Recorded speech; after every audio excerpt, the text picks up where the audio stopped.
नमस्कार, मैं हूँ संजय शर्मा, आप देख रहे हैं 4 पीएम न्यूज़ नेटवर्क। मैं इस समय दुबई में हूँ, अबू धाबी आया था, अबू धाबी में फ़िल्म फेस्टिवल था और उसमें मुझे स्पेशल गेस्ट के तौर पे बुलाया गया था। मैं अलग से प्रोग्राम इस पे करूँगा।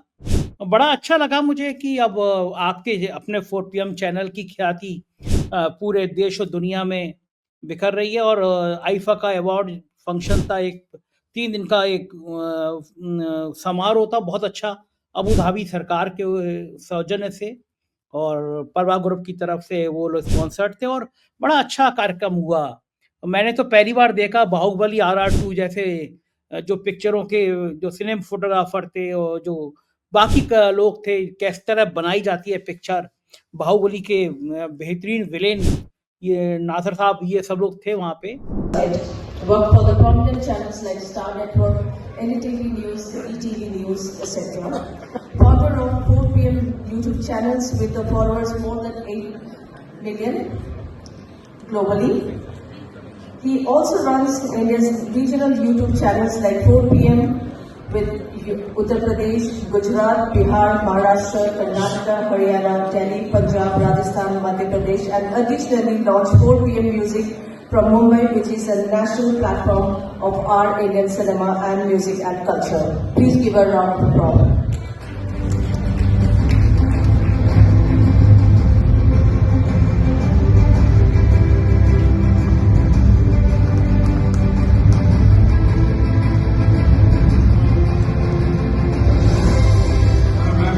Come in the front, please. With the memento by the government.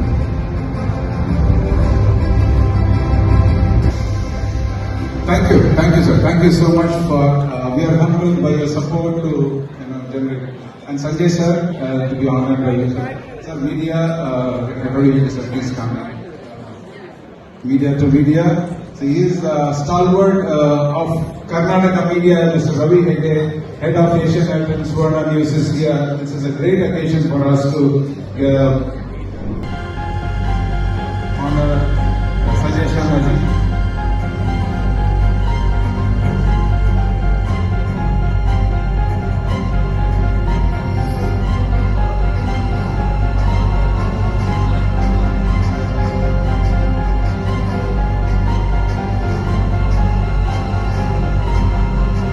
I would like to thank our MLA, Mr. B.R. Reddy Garu, who is not here, he has to leave, and then MLA Chandrapal. तो बड़ा अच्छा लगा मुझे और मैं इसका एक अलग से प्रोग्राम आपको तैयार करूँगा। फ़िलहाल आज बात कर रहा हूँ सुप्रीम कोर्ट के कड़े रुख की। सुप्रीम कोर्ट जिस तरह से फैसले ले रहा है, उसने मोदी, शाह और गुजरात लॉबी की हवा खराब कर दी।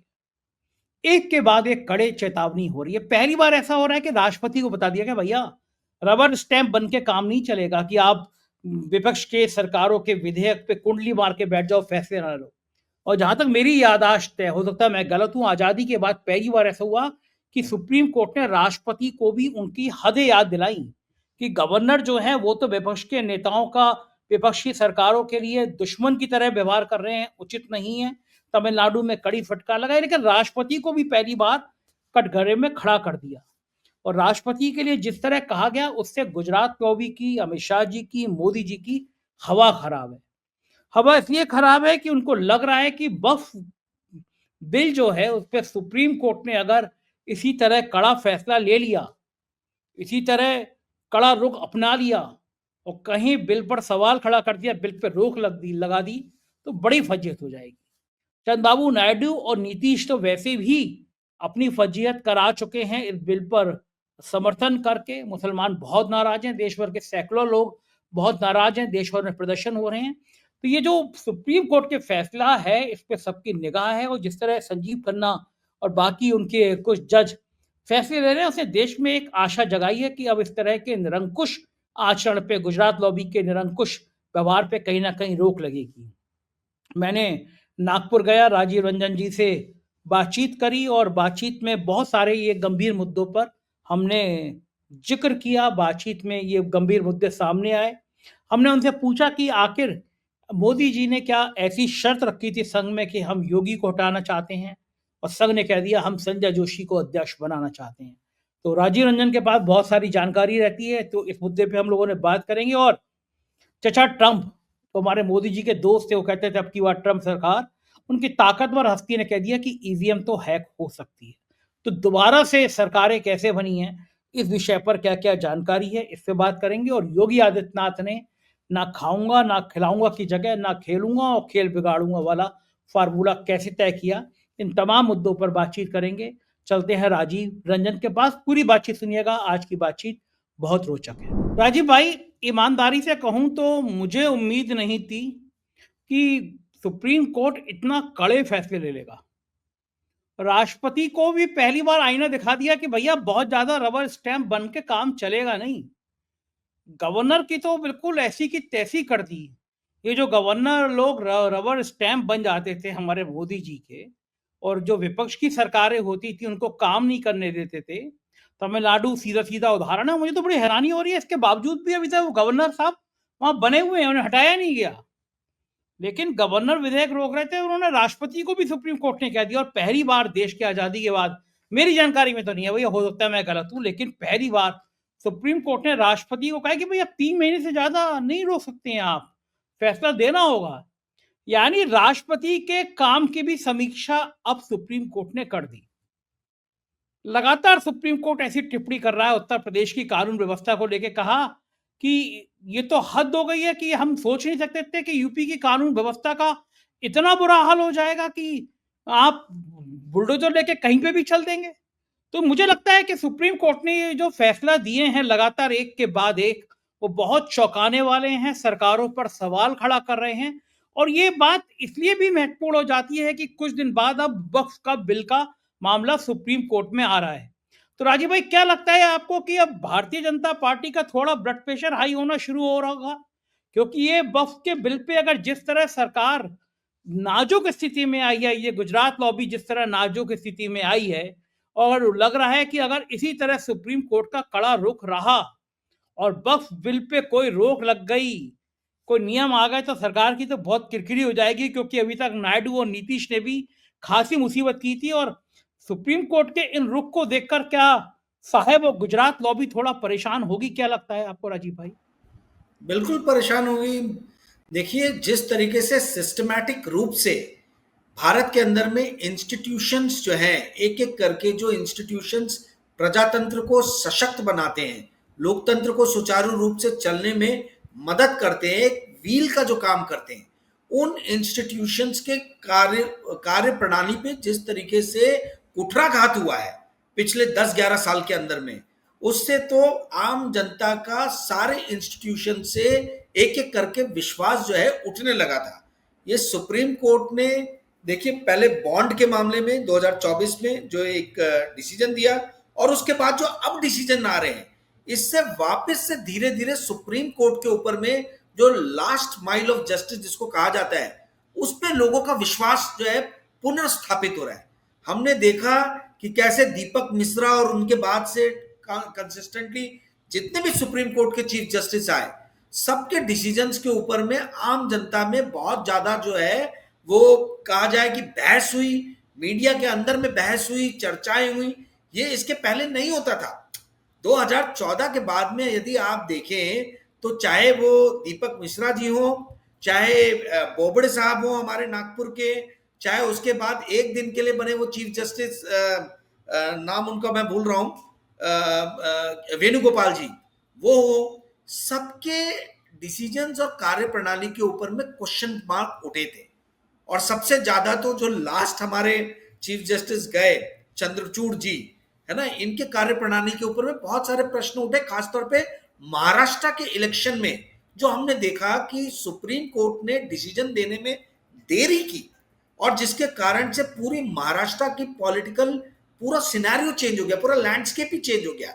मतलब दो बड़ी राजनीतिक रीजनल पार्टीज जो है, यदि सुप्रीम कोर्ट टाइमली डिसीजन ले लेता तो शायद आज वो पार्टियां टूटी नहीं रहती, और महाराष्ट्र के अंदर में ये जो आलम है, राजनीतिक आलम, वो शायद ना रहता। तो लोगों का विश्वास जो है वो इलेक्शन कमीशन से, लोगों का विश्वास जो है वो ईडी से, लोगों का विश्वास सीबीआई से, लोगों का विश्वास सुप्रीम कोर्ट से, सबसे धीरे धीरे करके उठने लगा था। और संजय जी ये बहुत घातक है लोकतंत्र के लिए, जब लोगों का विश्वास जो है वो यदि अपने ही इंस्टीट्यूशंस पे ना रहे तो फिर आप समझिए कि प्रजातंत्र जो है वो अधोगति की दिशा में बढ़ चला है। क्योंकि किसी भी देश को सशक्त बनाने के लिए, किसी भी लोकतंत्र को सशक्त बनाने के लिए कोई नेता या राजनीतिक पार्टी मुख्यतः काम नहीं करती है, उनका भी अहम रोल रहता है, परंतु सबसे अहम रोल रहता है ये संवैधानिक जो इंस्टीट्यूशंस है इनका। और हमने देखा कि पिछले कुछ वर्षों में इन संवैधानिक इंस्टीट्यूशंस के अंदर में किस तरीके से मनमाने कार्य किए गए, किस तरीके से एक ही व्यक्ति को बार बार एक्सटेंशन पे एक्सटेंशन देके उससे अन्य राजनीतिक दलों को जो है वो त्रास देने का काम किया गया, पनिश करने का काम किया गया। ये सारी देश की जनता ने देखा है, सारी देश की जनता ने देखा कि कैसे हिस्टोरियन को आरबीआई का गवर्नर बना दिया, आरबीआई के गवर्नर से हटाने के बाद फिर अपना प्रिंसिपल सेक्रेटरी बना दिया गया।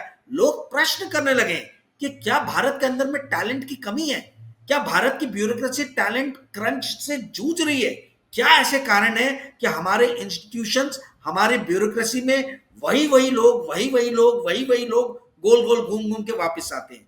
तो जो आपने कहा सुप्रीम कोर्ट ने गवर्नर रवि साहब जो तमिलनाडु का आप जो केस रेफर कर रहे हैं, जो मेरे समझ में आ रहा है आप तमिलनाडु की बात कर रहे हैं, तमिलनाडु के जो केस में सुप्रीम कोर्ट ने जो कहा है बहुत ही मतलब ये कहा जाए टाइमली डिसीजन आया है। क्योंकि जितनी भी एंटी बीजेपी पार्टी थी या जो रीजनल पार्टीज थी, जैसे देखिए आप ममता बनर्जी का तृणमूल कांग्रेस हो, चाहे आम आदमी पार्टी हो पंजाब में, चाहे तमिलनाडु के अंदर में आपका स्टालिन की पार्टी हो या कम्युनिस्ट पार्टी केरला में हो, ये सारे फंड्स के मामले में जूझ रहे हैं।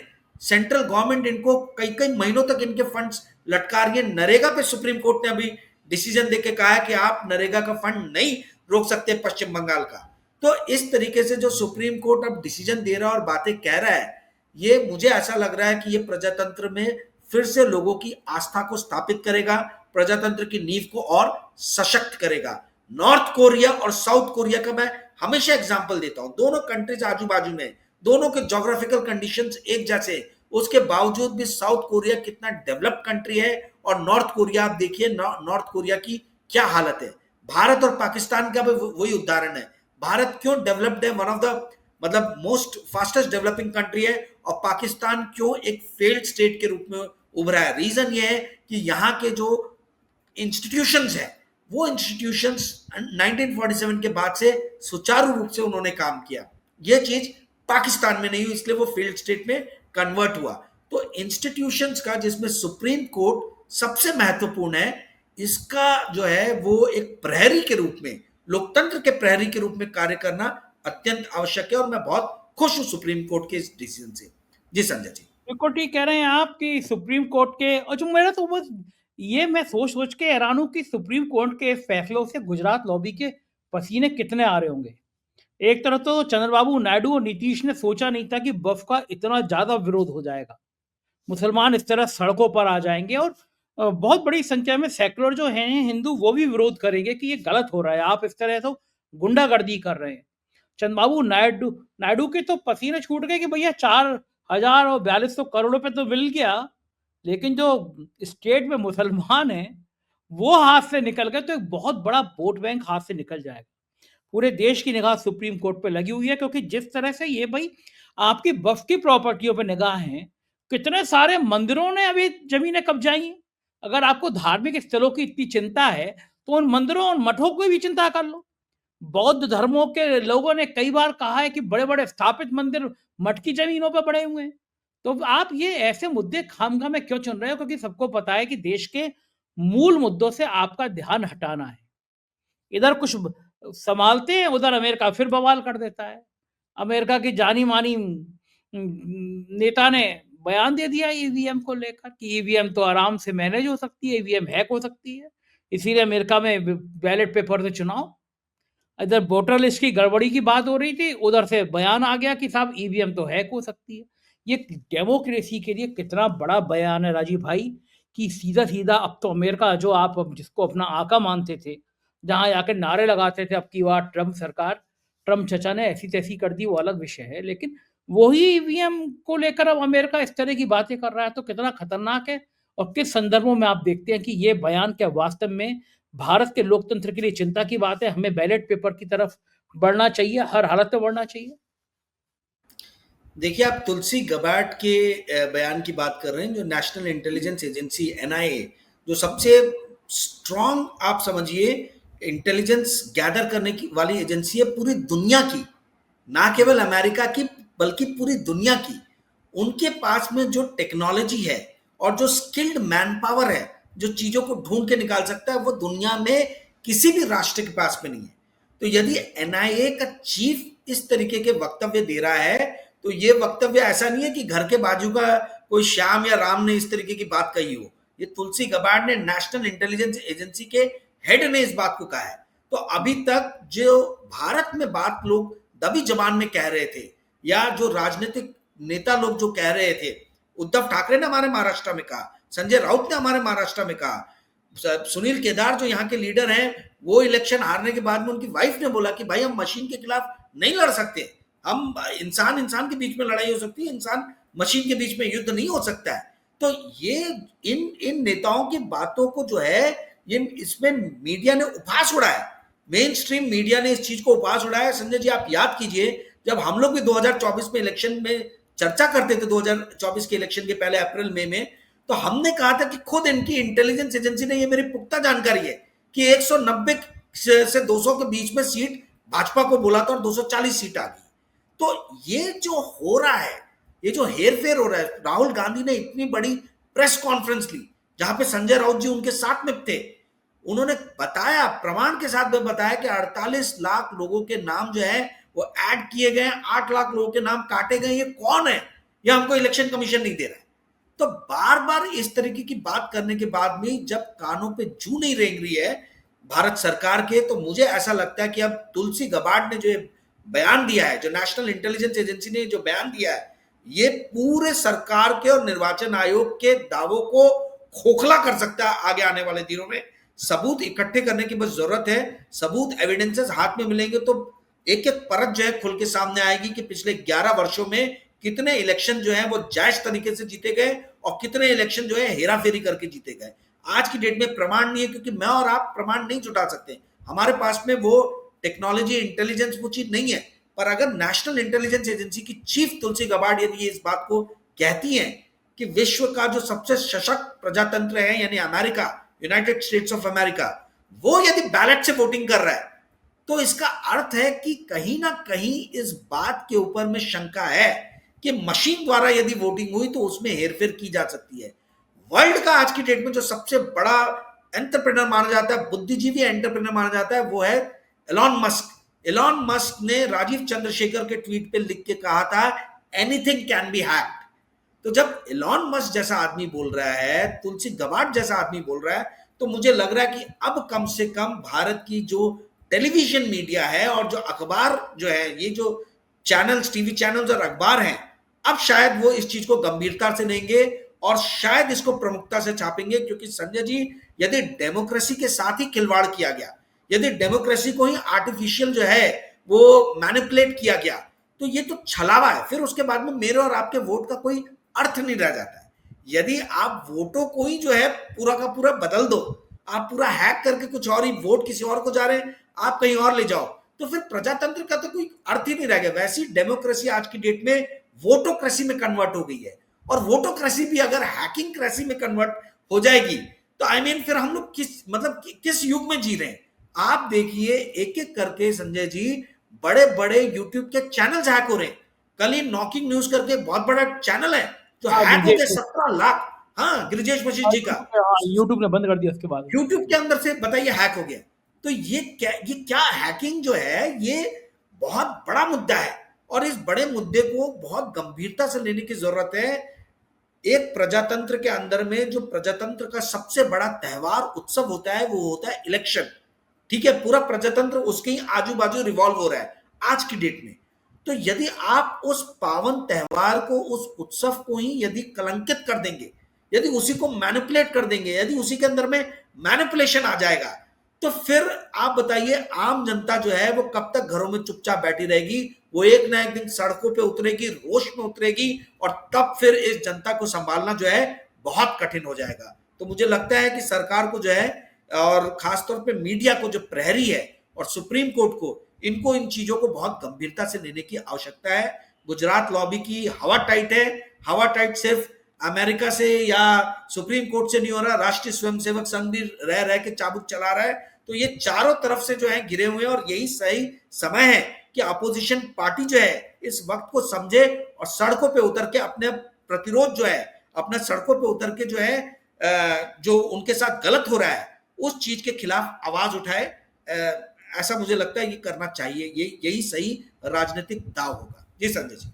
राजीव जी, जैसा आपने मुझे बताया और मैंने भी अपने सोर्स से मालूम किया कि मोदी जी का संघ मुख्यालय पे जाके चमचागिरी करना भी संघ को रास नहीं आया। मोदी जी 11 साल बाद पहली बार गए कि भैया जो गलती हुई, बिना कमरे में बंद किए बात, भैया देखो आप मुझसे नाराज हो, मैं आपके यहाँ आऊँ ना 11 साल तक, आप बहुत ताकतवर हो, मैं आऊँ ना, फिर मैं एक दिन अचानक आ जाऊँ आपके यहाँ, तो बंद कमरे में मैं बैठूँ ना बैठूँ, लेकिन ये मेरा झुक जाना ही होता है। मोदी जी की पर्सनालिटी है, वो कभी झुकते नहीं हैं, वो कभी अकड़े रहते हैं। किसान आंदोलन भी वापस लेते हैं तो कहते हैं मेरी तपस्या में कोई कमी रह गई होगी। तो अगर वो संघ मुख्यालय पहुंच गए तो एक तरह से इन्होंने गलती मान ली, भैया गलती हो गई, अभी आप ही मेरे सुपर बाप हो, मैं आ गया यहाँ पे। और बैठ के अमेरिका वाले पॉडकास्ट में भी उन्होंने संघ की तारीफ करी, खुद संघ मुख्यालय पहुंच गए। तो ये झुकना था, लेकिन मेरे सोर्स और आपके सोर्स बता रहे हैं और मैंने फिर पुष्ट किया आपके कहने के बाद, तो पता चला कि आरएसएस माना नहीं है, अभी भी अड़ा हुआ है कि संजय जोशी को राष्ट्रीय अध्यक्ष बनाइए। हमारा कार्यकर्ता है, संगठन का व्यक्ति है, और अपने अहंकार छोड़ दीजिए, संजय जोशी अध्यक्ष बन जाएंगे तो ठीक रहेगा, मनमुटाव नहीं होने चाहिए। संघ ने संदेशा भिजवा दिया है और शायद यही कारण है कि बार बार चुनाव, अभी तक अध्यक्ष पद की नाम की घोषणा नहीं हो रही है। तो क्या माना जाए कि संघ ने बिल्कुल तय कर लिया कि संजय जोशी ही बनेंगे अध्यक्ष, वरना फिर बीजेपी बना लो जिसको बनाना है। हम जैसे पार्लियामेंट के चुनाव में घर बैठ गए थे, ऐसी संगठन मंत्री वापस बुला लेंगे, चला लो फिर बीजेपी जैसी चलानी है। इन संदेशों का कितना खतरनाक मतलब है। गुजरात लॉबी के दिन क्या पूरे हो गए? क्या अलर्ट सुप्रीम कोर्ट से लेके संघ तक, सासे सुप्रीम कोर्ट, सासे संघ, सासे संजय शर्मा, ये मैंने जोड़ दिया है। लेकिन तो ये जो खतरे आ रहे हैं बार बार कि संजय जोशी को बनाओ राष्ट्रीय अध्यक्ष, तो क्या लग रहा है कि अब मामला पेश फंस गया, गले में अटक गया मामला? देखिए, एक तो मैं पहले ये चीज क्लियर कर दूं, मेरी और आपकी बात भी नहीं हो पाई थी संघ जब ये आए थे, क्योंकि मैं गांव चला गया था पर्सनल रीजन से।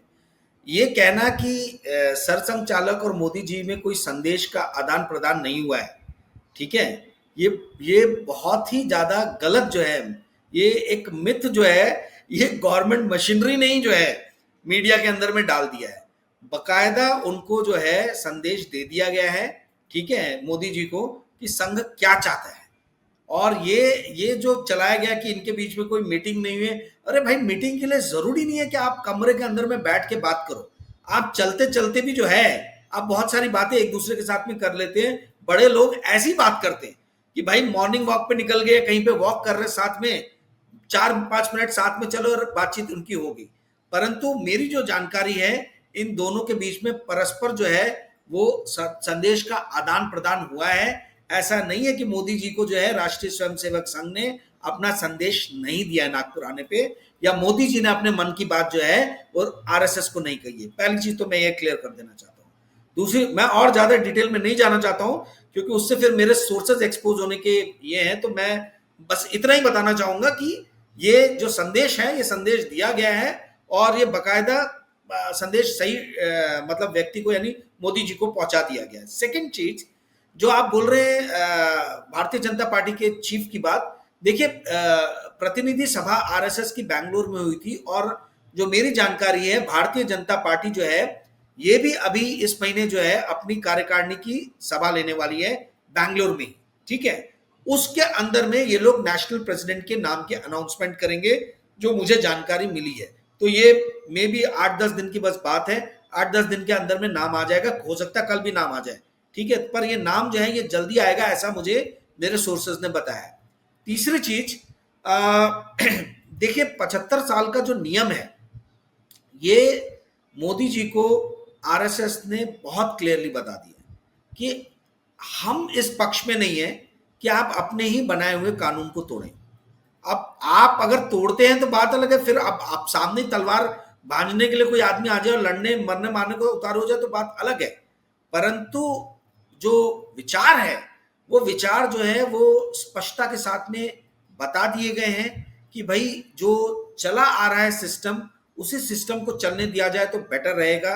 और जो मुझे लगता है कि जिस तरीके से जियो पॉलिटिकल सिनेरियो चेंज हो रहा है, जिस तरीके से इंडिया की इकोनॉमी जो है वो चारों तरफ से फंस रही है, डोमेस्टिक कंजम्पशन बढ़ नहीं रहा है, और ऊपर से टैरिफ वॉर जो है, ट्रेड वॉर ये आरंभ हो गया है, तो आने वाले दिन जो है भारत के लिए बहुत विकट रहने वाले हैं। तो यदि ये विकट परिस्थिति का हवाला देते हुए मोदी जी कुछ दिनों की मोहलत पा जाए तो बात अलग है। परंतु मैंने बार बार हर इंटरव्यू में अपने ये कहा है कि राष्ट्रीय स्वयंसेवक संघ जिस दिन चाहेगा मोदी जी उस दिन इस्तीफा दे देंगे, इसमें मुझे कोई दो जो है वो ये नहीं है। जिस दिन आरएसएस चाहेगा उस दिन मोदी जी इस्तीफा देंगे, और मोदी जी यही चीज जो है वो स्पष्ट करने के लिए नागपुर में आए थे कि मैं आज भी आरएसएस की बात मानता हूं। मोदी जी का नागपुर आना जो है वो अपने आप में इस चीज को इंगित करता है कि मोदी जी का जो ये गोदी मीडिया ने एक इमेज बना दिया था कि ही इज बियॉन्ड पावर, ये पावर के भी पावर है, तो वो इमेज को जो है वो उन्होंने आके थोड़ा ठीक करने का प्रयास किया है। संदेश सही जगह गए हैं, इनके बीच में आपस में बातचीत हो रही है। सबसे अच्छी बात है कि बातचीत शुरू हुई है। पहले तो बातचीत ही नहीं हो रही थी, कोल्ड वॉर चल रहा था, जहां पे नड्डा जी से बयान दिलाए जा रहे हैं, और एक साल तक जो है बीजेपी का अध्यक्ष नहीं घोषित हो पा रहा है। स्टेट के बोलते 50% स्टेट्स में इलेक्शन, जब तक प्रेसिडेंट नहीं होंगे तब तक जो है हम अपना नेशनल प्रेसिडेंट नहीं बना सकते। तो भाई बना, यहाँ तो पर्चियों से नाम मुख्यमंत्री के निकल रहे हैं, तो स्टेट प्रेसिडेंट बनाने में कौन सा व्यवधान है? इतनी बड़ा कौन सा ऐसा रोड़ा आ रहा है कि आप स्टेट प्रेसिडेंट नहीं बना पा रहे? तो ये तमाम तरीके के जो हवाले दिए जा रहे थे, ये एक्चुअल में जो आरएसएस और बीजेपी के अंदर में, यानी गुजरात लॉबी के अंदर में जो कोल्ड वॉर चल रहा था, उस कोल्ड वॉर को छुपाने का एक बेहतरीन बहाना था और कुछ नहीं था।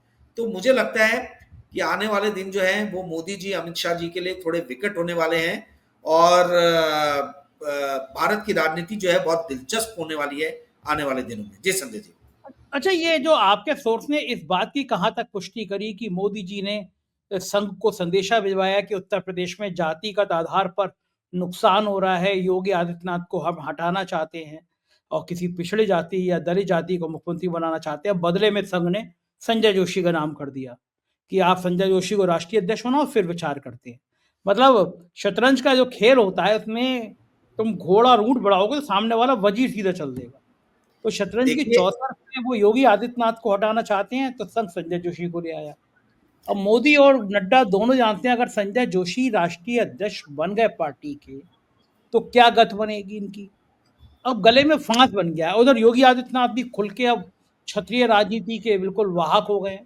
करणी सेना ने जो उत्पात मचाया और योगी आदित्यनाथ की सरकार चुपचाप रही, हाथों में तलवार भांज के अखिलेश यादव की हत्या करने की धमकी ऑन कैमरा लोग दे रहे थे, और जिस तरह से बंदूकें और तमंचे और तलवारें लहर रही थी, वो पूरे प्रदेश में बड़ी चिंता का विषय है। बनारस में मिश्रा जी को चाकुओं से घायल कर दिया गया। तो ये जो जातिगत विद्वेष पैदा हो रहा उत्तर प्रदेश में, तो योगी आदित्यनाथ ने भी समझ लिया है। हम लोग बचपन में खेलते थे तो एक कहावत कहते थे, खेलेंगे नहीं, अगर खिलाओगे नहीं तो खेल बिगाड़ेंगे। तो योगी आदित्यनाथ ने भी खेल बिगाड़ने का पूरा मन बना लिया है। और ये अगर ये संदेशा साफ हो गया है कि अब मामला आर पार का होगा, तो ये लड़ाई कहां तक बढ़ेगी। और मैं ये जानना चाहता हूँ कि लड़ाई बढ़ेगी तो क्या क्या नुकसान किसका होगा?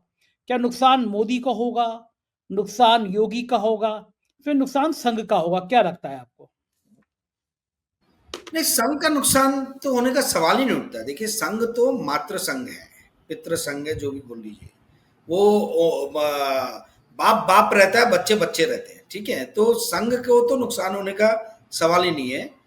मोदी जी 11 साल तक रहे, संघ को फाइनेंशियल बेनिफिट्स बहुत मिले। मैंने कहा भी कि पुराने अपने इंटरव्यूज में बताया भी है कि संघ कोई सांस्कृतिक ऑर्गेनाइजेशन नहीं है, कल्चरल ऑर्गेनाइजेशन जो पोर्ट्रे किया जाता है संघ को, वो नहीं है। संघ जो है वो एक कॉन्ग्लोमरेट के रूप में काम कर रहा है, एक बिजनेस एंटरप्राइज के रूप में काम कर रहा है। तो उसके पास में कहां से पैसे आ रहे हैं, तो खैर वो एक अलग विषय है।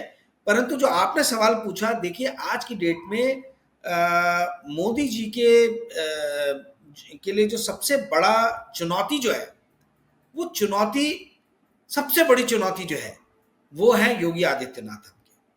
ठीक है, एक बार को वो शायद संजय जोशी के नाम पे भी कॉम्प्रोमाइज कर जाए, पर योगी आदित्यनाथ उनके गले की फांस बन गए।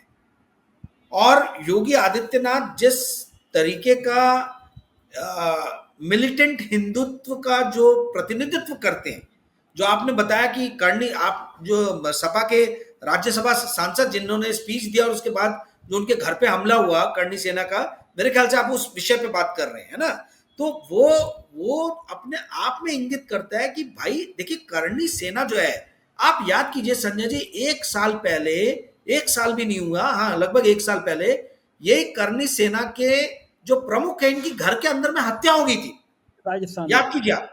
तो वो होने के बाद, हत्या, प्रेसिडेंट की हत्या हो जाने के बाद भी यूपी के अंदर में इस तरीके की उत्पात नहीं हुए थे। तो फिर एक साल के अंदर में ऐसे क्या चेंजेस हुए कि करनी सेना जो है, जो जिसके प्रेसिडेंट की हत्या होने के बाद भी जिन्होंने इस तरीके का उत्पात नहीं मचाया, वो करनी सेना ने सड़कों पे आके तांडव रचा। कुछ तो कारण होगा। तो ये समझने वाली बात है कि योगी आदित्यनाथ अपनी शक्ति का प्रदर्शन जो है अलग तरीके से कर रहे हैं। उनको मालूम है कि बहुत सारे नौजवान बेरोजगार हैं और इन बेरोजगार नौजवानों के मन मस्तिष्क में तमाम तरीके का क्रोध भरा है। उस क्रोध को यदि एक सही तरीके से चैनलाइज नहीं करेंगे तो ये क्रोध सरकार की तरफ जो है वो आ जाएगा। तो वो उस तरफ क्रोध को जो है वो हिंदुत्व के डायरेक्शन में ले जाके कहीं और पे जो है उसको चैनलाइज करा रहे हैं। और नरेंद्र मोदी जो है, जो अपने आप को हिंदू हृदय सम्राट समझते हैं, तो वो सम्राट वाली जो ये है भूमिका जो है, उसको चैलेंज मिल रहा है। वो चैलेंज मिल रहा है योगी जी से। मोदी जी का जो सबसे बड़ा जो प्लस पॉइंट है वो ये है कि उनके पीछे ओबीसी समाज पूरे भारत का बहुत ही सशक्त रूप से खड़ा है। परंतु यही योगी जी भी दिखाना चाह रहे हैं कि मेरे पीछे भी एक भारत का समाज खड़ा है और ये योद्धा समाज है। ये समाज ऐसा है जिसका वर्चस्व जो है बहुत सारे एरिया में बहुत ज्यादा, बहुत बड़ा है। हमारे बिहार में बहुत ज्यादा, मैं खुद राजपूत हूं, क्षत्रिय हूं, मुझे मालूम है कि भाई भली संख्या कम हो, परंतु इनका जो ये रहता है, मतलब बाहुबल बोल लो या वर्चस्व बोल लो, बहुत ज्यादा रहता है आसपास, मतलब अपने इकोसिस्टम में। तो ये एक तरीके की वर्चस्व की लड़ाई 75 बरस होने के पहले ही शुरू हो गई है। यही कारण है, यही वर्चस्व की लड़ाई में नागपुर में भी दंगे हुए थे, क्योंकि सब अब छोटे छोटे लीडर अपने आप को हिंदू हृदय सम्राट के रूप में मतलब प्रेजेंट करना चाह रहे हैं। वो अपना जो प्लेसमेंट है वो ऐसा करना चाह रहे हैं कि ना केवल हम डेवलपमेंट के एक ये हैं, डेवलपमेंट के पुरोधा है, बल्कि हम बहुत बड़े एक हिंदू हृदय सम्राट भी है। तो महाराष्ट्र में देवा भाऊ उभर रहे हैं, तो वहीं पे आपके यूपी में योगी आदित्यनाथ जो है वो अपना कर रहे हैं, बिहार में गिरिराज सिंह जो है वो एक अलग दिशा में निकल पड़े।